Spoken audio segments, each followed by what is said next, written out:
Hello there guys, what is going on? Son of Chelsea back here again for another edition of Added Time. Hope you're all doing well and keeping safe on this Monday. Going to be answering your questions as I do every week. Got some interesting topics to discuss in today's episode. But before we get into any of that, I want to ask you guys, if you haven't already, hit that subscribe button and a notification bell so you never miss an upload. Also hit the like button if you're enjoying the content because it helps out the channel as well. Let's get into the first question here from Michael DeSanta. Really appreciate and like the GTA 5 reference, so that's a plus. His question is, do you think Ruben Loftus-Cheek will have a successful run at Fulham? And if so, would he come back as a first teamer for Chelsea? We've been speaking a lot about Ruben and his loan move now at Fulham. I really hope it works out for him. I don't necessarily think it depends on, of course, Fulham staying up. I mean, he could have a massive hand in sort of getting them back to winning ways maybe and getting some points on the board. I think it's going to be a difficult situation this season at Fulham. They're definitely going to be in a relegation battle for sure. I know sometimes teams can start off really poorly. I just look at Fulham, especially defensively, and I think I just cannot see them staying up. But for Ruben, I think if he can influence in positive moments, score a few goals, get a few assists, get his performances back up, fitness back up mostly, and he could look very good in that team. He really could. I mean, if he excels, that will only help his cause really in terms of getting back to Chelsea. Getting back to Chelsea, it's so difficult to tell you right now because so much can change in football. And then think about your predictions looking at the first team and how it would shape up this season after a transfer window. I don't think many of us expected that Kai Havertz would be a Chelsea player now. So it's very hard to predict what Chelsea will look like. It doesn't necessarily, relate to how good Ruben's doing. If Ruben's doing amazing, but both Mason and Kai have really made their names in the first team, I think it could be difficult for him to break back in at Chelsea, which is a shame. It's hard to tell. I think just that right now it's about Ruben getting those minutes, starting to get his fitness back up and confidence on the pitch back up. I think that's the thing. But I think he's got a great opportunity at what looks to me like a very poor squad to make himself look brilliant this season. At the Bridge Pod asks, do Chelsea need Declan Rice when they already have Ethan Ampadu? It's a good question. I think it's one I've asked and sort of debated around that point of, spending that much on a player when potentially you've got the answer already at the club, on loan, of course, now at Sheffield United as well. You look at Billy Gilmore.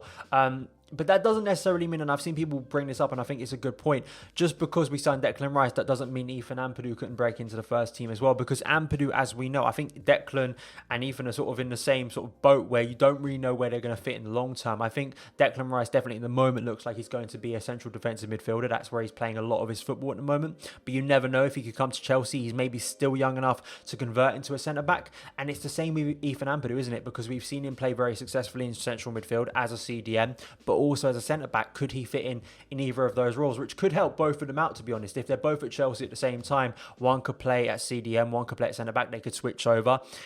So I think for both of them, especially if you look at, say, Ethan Ampadu, because he's officially a Chelsea player at the moment. Declan Rice, of course, still at West Ham. We don't know if Declan Rice will become a Chelsea player. So I think it's good to talk about Ethan Ampadu at the moment in terms of his development, playing in a back three, seeing how he develops this season, getting a good year at Sheffield United under a really impressive coach in Chris Wilder. I definitely think both of these players could coexist at the same time. I think it's just realistic at the moment based on what I've read.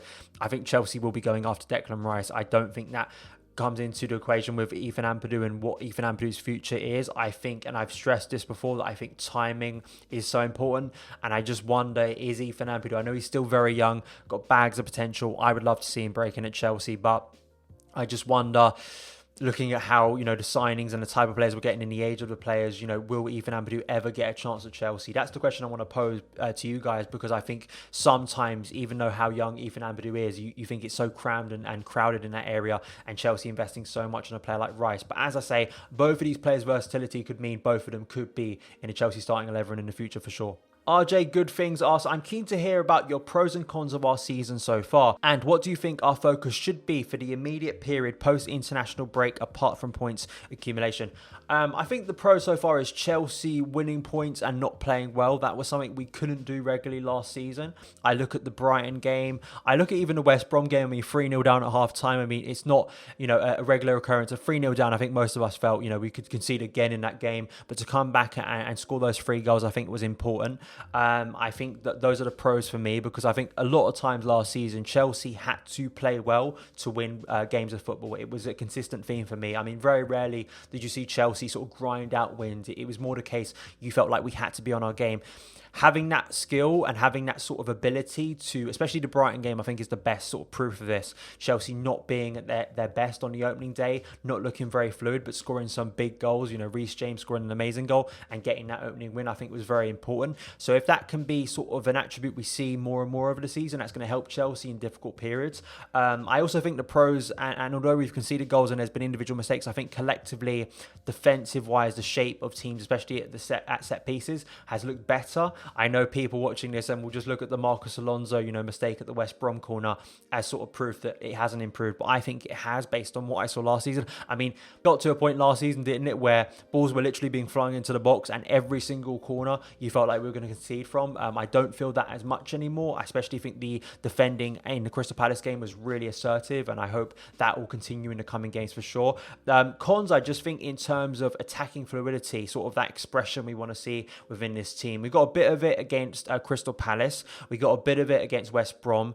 I think that's the thing that I'm sure Frank Lampard wants to continue this season. And considering all the attacking talent he has, I think we just need to be a bit more patient on that front because of the amount of players being brought in, not having a fully fit squad, seeing some players like Pulisic and Ziyech not ready yet, who I think are going to be integral to Lampard's sort of attacking this season. And looking forward post the international break, I want to see Chelsea being more creative, more expressive in front of goal, creating more chances, and hopefully with the reintroduction of players like Pulisic and Ziyech, we'll see that a lot more. Munash asks, since Ziyech is back, do you think that will unlock Timo? Potentially. I think the angle of sort of crosses and the type of crosses Ziyech can bring to Chelsea's attack is so different to what we already have in the team that I think sort of the angles, as you saw, I instantly bring this up and it's easy to bring up. And right, it's a preseason friendly, right? But the goal we scored against Brighton in that preseason friendly, Ziyech cutting in from the right on his left, the ball into, I believe it was Callum Hudson-Odoi that then went back to Timo Werner. I think you'll be seeing that a lot, and I'd love to see Ziyech put that ball in, not only with Timo Werner running into it, say as a centre forward, but Christian Pulisic at the back post, because he's got such brilliant anticipation for those type of crosses. So I think, yeah, that definitely the type of forward Timo is, the type of runs he makes, I think Ziyech can find sort of Timo a lot of the time, and that's going to be the exciting thing, seeing that link up grow over the season, because I think it will be an important thing and potentially could help Timo Werner finally get his Premier League goal this season. Thomas asks, Nathan Baxter has not been loaned out yet. Do you think he will be involved with the first team? Victor Moses has been loaned out to Russia. Do you see anyone else head to the Netherlands, Portugal, Russia or Championship, wherever the window is still open, of the current first team roster? So Nathan Baxter has been loaned to Accrington Stanley for the season. The interesting thing, I looked at the first team squad and I'm intrigued by sort of two players for me. I know there's a lot of other fringe players you could pick out, but both Tino Andrin, who I believe is struggling with injury at the moment, because I felt he was one that was going to certainly be on his way for a loan this season for his development, but also Ian Maatsen, still not getting a loan. And I think for both of those players, I think it's just so important they get first team football now. I think breaking in and getting some cameos for Frank Lampard last season, I believe it was in the League Cup and also the Premier League. I think Tino Andrin got a few minutes there, didn't he? I think it was the Everton game, wasn't it, in March? So I think for both of these players, I think it's important they get first team football somewhere this season. Of course, Andrin, if he is injured, that's going to prevent him getting a loan. But for Maatsen, I think it's really important, because where is that football going to come this year? Unless there's an injury crisis, you look at it at the moment, because both Marcus Alonso and Emerson are still at the club now. Maatsen, I think the chances of him getting any first team football this season, even in, say, an FA Cup, because we've been knocked out the League Cup, haven't we, early, I think it's going to be difficult. So I'd like to see the club try and get them a loan this season, because I think it'd just be beneficial for both of those players. And yeah, there's other players. I mean, there's so many players at Chelsea still that we've talked about, and ones you forget about, fringe ones like Danny Drinkwater couldn't get a loan this summer. It's so difficult, and maybe you'll see some loan moves later on, because there's still windows open, of course, across Europe and in the EFL as well, that are nearly closed. Maybe something can be done, but I think for some of these players, it's so important they get some first team football, especially the younger players, for their development, as we've seen with the likes of Mason, Tammy, Fikayo Reece.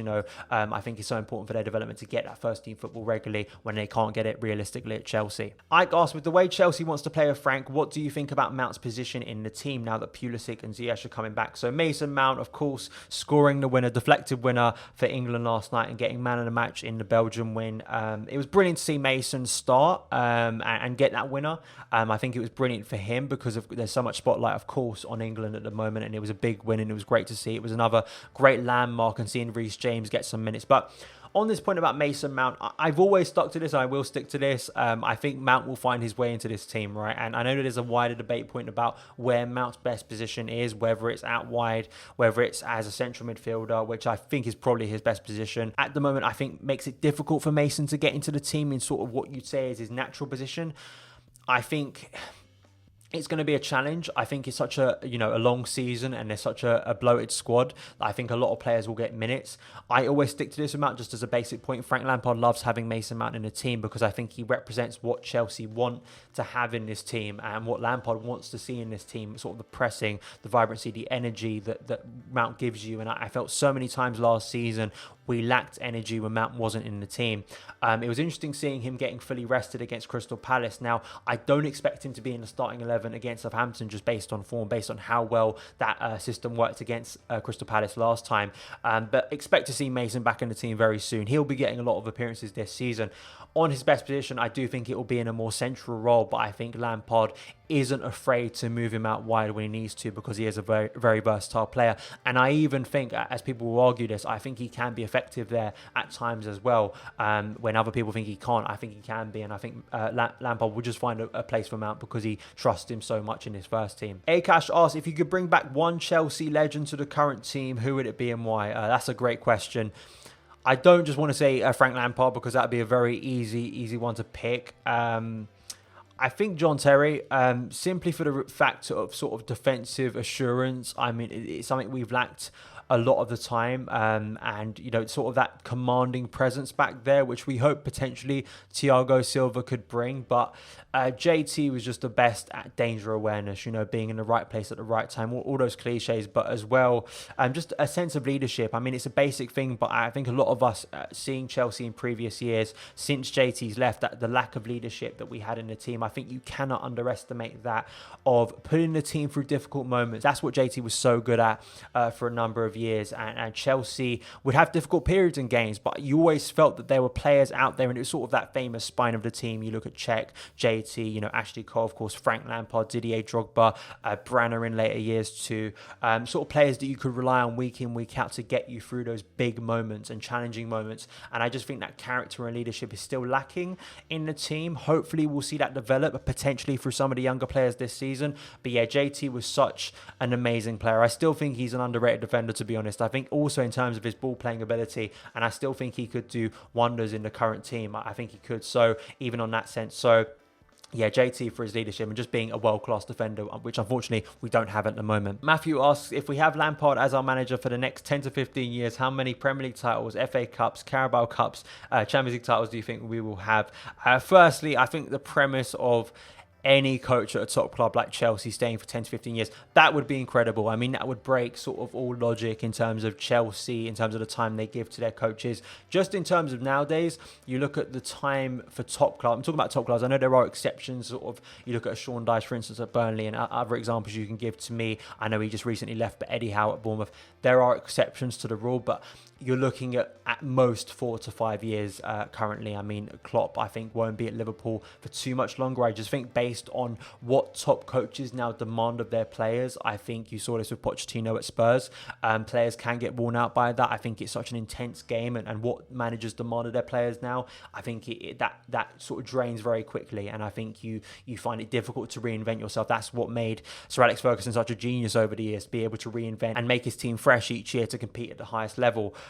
If he could do that, I think 10 to 15 years, I think is just ridiculous, if I'm being honest, and I think it would be absolutely astonishing, and it would mean that Lampard would have to do something incredible, would have to win a lot of titles, would have to make Chelsea like the dominant force in England in terms of the way Chelsea have operated. I think if I'm going to go a little bit, and even to some people this may seem ridiculous, let's say 5 years, right? Frank stays here for 5 years, which for me would be incredible. I think you would look at, say, a Premier League title, definitely. I think domestically Chelsea have to start winning those cups. I think that's what Lampard will be aiming for this season. I think the Champions League is such a difficult, title to win, and I think Champions League, it's so difficult because, as we saw with Chelsea, some of our best teams, you'd say the 04-05 team, the 05-06 team, the 06-07 team didn't win the Champions League, but probably in the run of seasons where we got to Champions League sort of semi-finals and got close to winning it, it was probably the weakest squad that won it in the end, and the weakest team. You look at that team, Ryan Bertrand starting the final. So it's difficult to know the Champions League. It's so unpredictable, but it would be incredible to win that competition once again for sure. It's such a difficult question to answer. I think just based on sort of a 5-year, I think if Frank can win 2 Premier League titles, for instance, I think that would make him probably, in a lot of fans' minds, would instantly take him to the top of favourite Chelsea managers, best Chelsea managers, because I think what Lampard represents and what it would mean for Chelsea fans to see Lampard be successful at Chelsea, I think would top so many other coaches at Chelsea, firstly. So I think it's difficult to answer the premise of your question because I just can't see any coach at top clubs staying for that long. I might be proven wrong, but currently in the cycle of football at the moment, I think it's too intense and I think the expectations are too high for it to go on for 10 to 15 years. But I definitely think Frank, if he can win some big trophies, I think he's going to go down as one of our best managers for sure, based on the emotion we have towards Frank. And lastly, Fifi asks, do you think Ziyech should start against Southampton over Hudson-Odoi if he's fully fit? So I'll probably be making a video later, Let's Talk Chelsea, on the news around Ziyech because he's returned early. Luckily, unlike Mendy, not through injury, but apparently it was a sort of an agreement between Chelsea and Morocco about him only getting about 60 minutes, which I think is brilliant planning by Chelsea based on what we saw last season with injuries. I'm really happy about that. I'm not sure. I think that Frank, as we've seen before, like last season, when he gets something that works, I think he sticks to it. Now, that may be very hard for a full starting 11 with Mendy's injury, but I think 10 of the 11 outfield players on Saturday, I wouldn't be stunned if it's the exact same outfield players that we saw start against Palace, because I think he'd love to stick to that. It may be different. I mean, he may just see Ziyech as, this is such an important player for me. Let's get him out there. Let's get Christian Pulisic back out there in the starting 11. And of course, I'd love to see, say, Ziyech, Pulisic, Havertz and Werner sort of as a front four. And I'm sure we'll see that very soon. But I'm not entirely sure because I think Hudson-Odoi didn't play bad against Palace. I think it'd be nice to see him start a game again. And I think based on the fact he only got 60 minutes and Chelsea are still evaluating him, I'd expect more realistically him to be on the bench on Saturday rather than starting the game. But that is it for this edition of Added Time. Thank you guys so much for submitting your questions. Also, thank you guys so much for taking the time to watch this video. If you did enjoy it, hit that subscribe button and the notification bell so you never miss an upload. Follow me on Twitter @SonofChelsea. Have a great day and I'll see you again.